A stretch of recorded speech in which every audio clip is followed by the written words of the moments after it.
Hey everybody, it's Alika Lifty, and we are here with a very special guest, Mokhtar Alkhanshali from Port of Mokha, Yemen. Welcome, Mokhtar. How are you? Thanks so much. I'm really happy to be here. I've always wanted to make it to Arkansas because of Onyx, so it's really great to be here with you. I appreciate the specification. There's not many people, I think, who would say they've always dreamed of coming to Arkansas, so we're excited to have created something that you're excited to come visit. We're happy to have you here too. This was actually, I think, only my second time trying one of your coffees. Mokhtar, for those watching or listening, is the subject of the New York Times best-selling book, The Monk of Mocha, by Dave Eggers. That's a big deal. Yeah? For those watching, I am not the Monk of Mocha. That goes to a very wonderful man named Sheikh Ali ibn Umar al-Shadli, who's a Sufi Muslim monk from Yemen, who really was the first to drink coffee the way we drink it now. And he believed that coffee was brought by God to help us reach higher states of consciousness. But yeah, when the book came out, that as well. It does in the morning, especially when you drink it. But yeah, the book came out, and Dave, he told me it would take at least a year to write this book. And he spent 3 years with me, and it was a long journey and around Ethiopia, Yemen, America, and it was, I don't know, at the end my whole point was I wanted people to learn about the journey of coffee. Yeah. And I felt that most of the books that were out there were very academic, and they had a lot of information, but it didn't really have the human story or people. And I was really nervous about my personal life because it's out there now. Yeah. But I don't know, thank you so much for saying that. I'm glad that you resonated with you. Yeah, it's that touching on that human aspect, especially as somebody who does brew guides, and competes in coffee as part of my living. It is really easy to think of coffee as just this this ingredient and get really heady about it. But the fact is, there's so many human hands that have an impact on this. And the story of your coffee, bringing in, especially this one with its ASD, there's a lot of human hands that have had a part of this that I'm really close to as well, the Lamastus family. And so this is a really cool kind of merging of worlds. It's always fun to see how things travel. So this coffee is from Yemen with processing, helped by the Lamastus family in Panama, right? And then now we're gonna brew it here in Arkansas. So you've traveled a long way. Well, you're based in California, correct? I like to think that, but then I moved to New York recently, but I've spent most of this year in Yemen, so it's... Wow. Yeah. So you traveled a long ways for a cup of coffee in Arkansas. I did, and it was well worth the travel. Well, we're gonna brew. I have got the Origami Air medium, I believe. And we're gonna brew this with the flat filter in here. So I've got Kalita Wave 185 filters, but this recipe will fit with Kalita 155 filters. But I also think this recipe will treat a cone dripper very friendly as well. Now, the latest pack of these paper filters that I opened was very papery. So I went ahead and pre-wet these with a lot of water because I was getting some cups that were just a little papery. So it was the rinsing that caused it, and we've prevented that. So we've got paper filters, Kalita 185 and our Origami Airs. We are going to be using 15 grams of your coffee, and we've ground this medium fine. You can take a look at this. How would you describe this grind size? What was your ratio you want to use again? We're using a 1 to 15. So perfect. We're doing 15 grams coffee. We're gonna brew with 250 grams of water. That's great. And I've set our kettles to 206.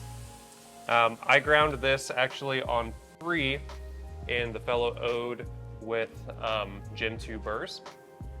So it's a little bit finer than drip. And, I find I usually grind a little bit finer than most people do pour overs. So it'll be really interesting to see what you think, because I'm always curious. Any opportunity I have to brew coffee with a producer is always really fun for me. Smells I just really want to learn how you think of this interpretation of your coffee. I mean, you're pretty much my playbook. I always like to I appreciate that. when you make it finer and when you use like a lower ratio of water, mine is 15.3, which is basically the same as yours. I like that. I like that. I think it's better because if it is too strong, you can always add water. Yes. Yes. Bypass dilution. I love it. One of my friends, Calais, I remember one time he was brewing coffee and I saw him after he brewed it, he added water. I'm like, what are you doing? He's like, oh, it's my, if it's too strong, I can always add a bit of water. And so, because if you put too much water, you can't undo that. Right. This is great. Yeah, that's awesome. Yeah, grinders are just more accurate at finer grind settings. It's a little bit easier to extract. And then, this strength I found really nice, especially with the texture, but you can absolutely add a little bit of water here at the end. Let's go and dose our coffee. We're gonna be splitting this into, let me do my math real quick, 1, 2, 3, 4 pours. So we'll have a bloom, a big pour, and 2 smaller pours. Here in the middle, I have our welcome back borosilicate glass stir sticks to help us with our bloom. Because we've ground a little bit finer and we have this flat bed, after we bloom, I want to just very easily break apart any clumps that we have in here. And then, yeah, let's pop on. This is awesome. I am in love with this. I'm a big agitator in coffee and in life. And I use chopstick. I use random, like the back ends of forks or spoons. Absolutely. This is so awesome because this is going to retain the heat and it's not going to affect the flavor. And you get a little bit of visibility too with it being glass. This is great. Well, you can take some home then. Where do you guys sell these online? We don't. I got these from Ray Murakawa from Mellow Drip. But I think you may be able to find borosilicate stir sticks on Amazon. I don't know. I just have like a bunch of them in here. Borosilicate is also a cool name. Great. This is exciting. So we're all set to go. We're all ready. We've got our timer. So just to reiterate the recipe, 15 grams coffee, 250 mils water.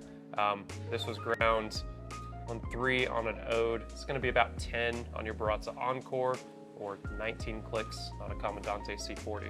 So we're going to bloom really lightly. We're going to start our timer and bloom with 50 mils. Oh, I think we reset. Let's do that there. There we go. And then there we go. So you're going to put 50. Perfect. Yep, so we'll hit our 50 and then let's get our stir sticks. I like to start where I see bubbles and then just work around, break apart any clumps that we see over there. Yep. Make sure we've got good saturation. And we're gonna let this rest until 45 seconds. And at 45, we're gonna hit this pretty heavy. I'm gonna drop here in the middle, work my way slowly outwards until I hit 150 total. So here at 45, I'm gonna hit this all the way up to 150. So I think I start a little bit earlier than you. 2, 1, and there we go. So this build is a really high water level.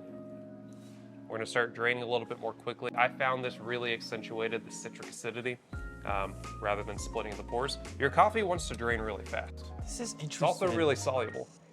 This is interesting, like these extra, they might seem like small, minute details, but they will impact a lot. And you're right, it does drip a bit quicker. Let's see here. So here at a minute and a half, I'm gonna do a 50 gram pour. So I'm gonna build it back up to 200. And again, starting in the middle, working So you start out. in the middle, okay. I like to punch things in the middle and then work my way to the outside. I've never, in all my life, I've gone outside in. So here we go. To 200? To 200. There we go. And then at 2 minutes, we'll finish it off to 250. Now, is there a reason you start on the outside and move in? I have always started in the middle and worked out. I think because I used to use Chemexes a lot. Chemex, it made sense to get the kind of coffee rinse all the stuff on the outside and then go in. But this is, for a cone like this and for this shape, I think it's much better. So let's see here, at 200, you're going to how many? 250. Oh wow, so we're going all the way here. Going all the way. So 4 quick pours. Yeah, your coffee was really soluble and it wants to drain really fast. And so first, I try to grind really, really fine to get it to slow down a little bit. But then it was just so strong. And so we backed off of it a little bit. Still really fine, as you can see. But this has got nice vibrancy, nice texture. Honestly, when I ground it like espresso, it was still really good. It just wasn't as clear. And grinding coarser was just like draining really fast. It's still pretty soluble. We just lost texture. So I really liked this recipe here. It's really balanced. We got these really nice notes of passion fruit and like bubblegum and this like umeshu. Bubblegum is one, I've cupped it with several people. It's one of the ones that comes out a lot. That's fun. So That's this is really great. And it's like very confectionery. Can you tell us a little bit about like your farm, the cultivar that we're using, and the processing? Like, why does it taste like passion fruit and bubble? Absolutely. So I've spent many years now. Started in coffee in Yemen in 2014 was my first travel there. And so from the beginning, my first friends in coffee were wonderful folks from around the world. A lot from Boquete. Shout out to Graciano Cruz and Wilford, Velia, his whole family, Nicole, Rachel Peterson, Daniel, everyone. So many wonderful people that I met over there. Jameson Savage, Joseph Brodsky, a bunch of people from there. And then outside of in Colombia and just around the world and so on, I learned what coffee processing was like at the highest level you can say. Because for me, like because of what Panama did for coffee, through the best of Panama and building this new appreciation for processing, for cultivars, I wanted to take that back to Yemen. Yemen is a country that has a really cool history, an amazing legacy in coffee. Absolutely. For those who don't know, there's actually a city in Yemen, a port called Mokha, and what Yemen has is very unique. It has a really interesting landscape, terroir, very old cultivars, super old vines. Some of the pictures looked unreal. Those we just did a couple of weeks ago when you guys posted, and it was really hard to make the timeline to post it, but I'm glad you guys saw them. And it's hard to describe Yemen. Those pictures, I think, close enough give you an idea of people in Yemen build villages on the tops of mountains, and for many reasons. One is it's a great defensive place to be up on top. No one could come and sneak up on you. And then you're just in this beautiful view. You see this amazing view of the valley. And so to survive, they built these terraces. So I always like to drink coffee when it's a bit hot. Oh, wow. Let's see here.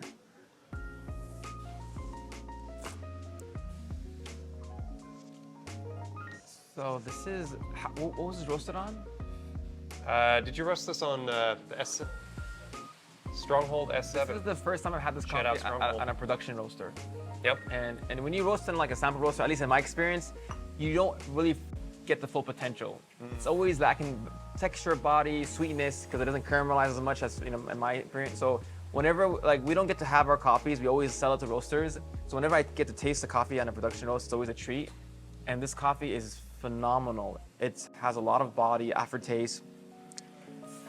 I think it's because of the technique of going in the center. I do feel like it's more citrus acidic and you can taste it a bit more, but I have found that center out helps with drain time over time, whereas outside in, I think, does push more things into your filter and will slow down your drain time towards the end. Like if you did a V60 and you did one only in the center and one only in the outside, you would see a slower drain time the outside. That doesn't mean it's like a poor technique, it's just a part of brewing, it's gonna slow down your drain time. This aftertaste, when you have coffee that has a long, lingering aftertaste, I feel like you get more for your money. This is bubble gum, gummy bears, tropical passion fruit. It's a very slick and smooth texture to it. So to answer your question, doing this work in Yemen for the last, 8 years now, I've gone to work in a lot of different regions in Yemen. Yemen has a lot of natural potential based on just the elevation of coffees. Really high elevation average, right? Yeah, this year I found the highest growing. This one farmer came and had a coffee. He said it was 2,600 meters above sea level, which I thought he was exaggerating a bit, because we have coffees that go up to 2,500 meters that are really high. Most, are 2,000 to 2,200 that we really like. And there's coffees that go down to 1,400 meters too. So I went to the farm, eventually got to go there, and it was actually 2,630 meters above sea level.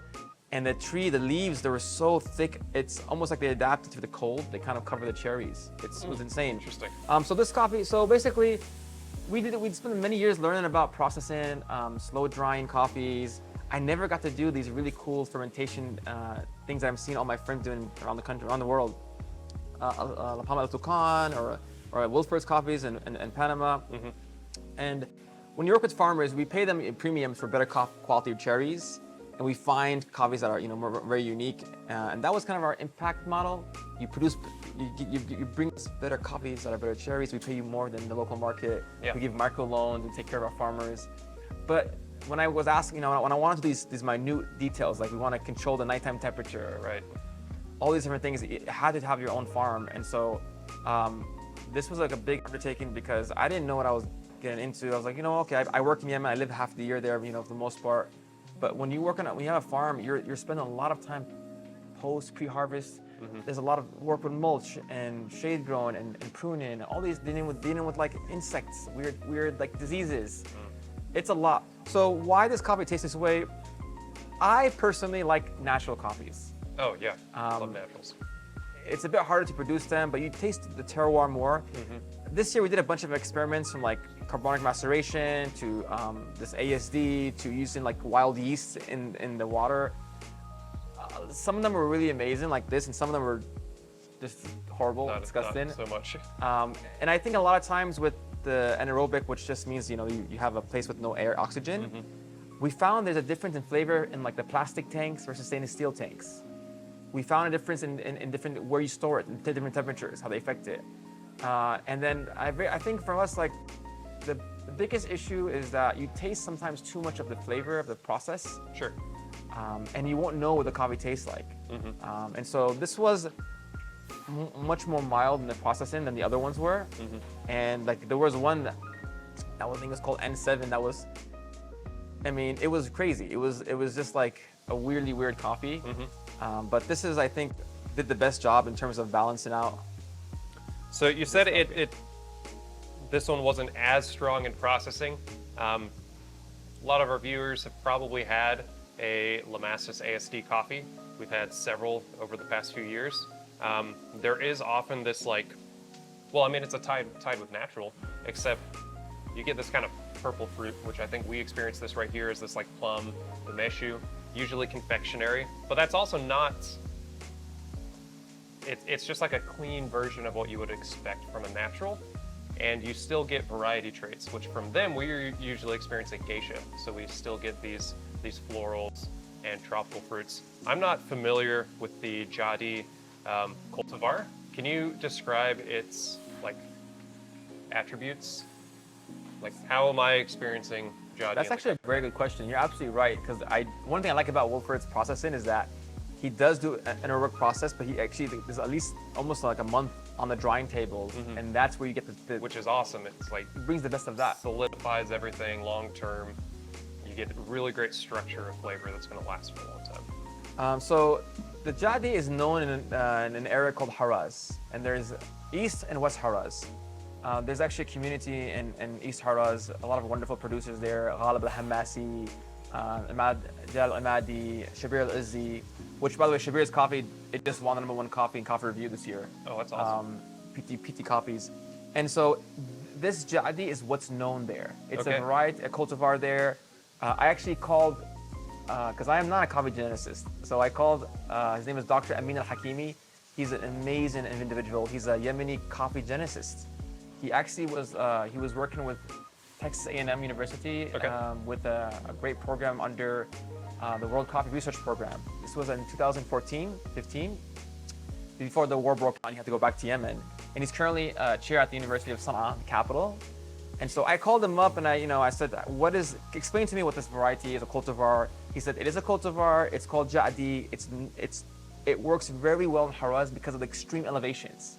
Interesting. Coffee there is from 1,800 up to 2,600 meters. Yeah. And so the leaves are thicker, it covers the cherries more. And he says, in my experience, when they try to grow the Jaadi in lower elevation, it doesn't work. It needs a bit pressure. And so the Jaadi, he said there's a black and white Jaadi. And so the normal flavor notes of the Jaadi variety, you get a lot of the tropical cherries. Okay. You get a lot of sometimes stone fruit, but cherries, hibiscus. If you look at the flavor wheel, think of like the red and pink colors. Yeah. Maybe to yellow. That's the kind of where I So see it already kind of has like a red tint to these flavor compounds, and so then ASD is simply like elevated it.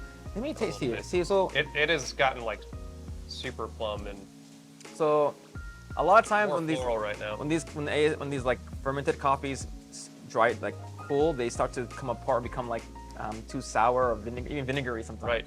This one, it's becoming sweeter, and I think that's the characteristics of good Yemen coffee. And even softer in texture, it's just like really pillowy. I say when they always say Yemeni coffee is when they cool, they roll. So drink it very slow, and they, I don't know why, but they taste better as they age. So it has that kind of flavor. I wouldn't say it had these high notes of the cotton, candy, bubble gum. That I think is, I think that's emphasized because of the processing. But we should also expect this coffee to age really well. This is like I think 2 days off a roast. Yep. I mean, I don't. We're drinking real fresh. I don't drink our coffees at least a week. You know, I mean, I've tried to stay as far as 3 weeks, but it's hard to last that long because they taste well. But they taste much better as they cool. I think it has something to do with the elevation. They're very dense beans. It's actually very hard to roast this. So shout out to the roasters. People don't. I feel like coffee roasters. Shout out the roasters way too much. You don't want them to get a big head over there. No, I feel like they're coffees, the unsung heroes, because it's very hard to roast these coffees. They're so dense. Yeah. And I didn't know that you guys use Dietrich's. It's my favorite coffee roaster for these kind of natural coffees. So that's a wonderful. And so it's really hard to roast these coffees and bring out these flavors. But I think this year we're definitely going to double down on this process. That's awesome. More.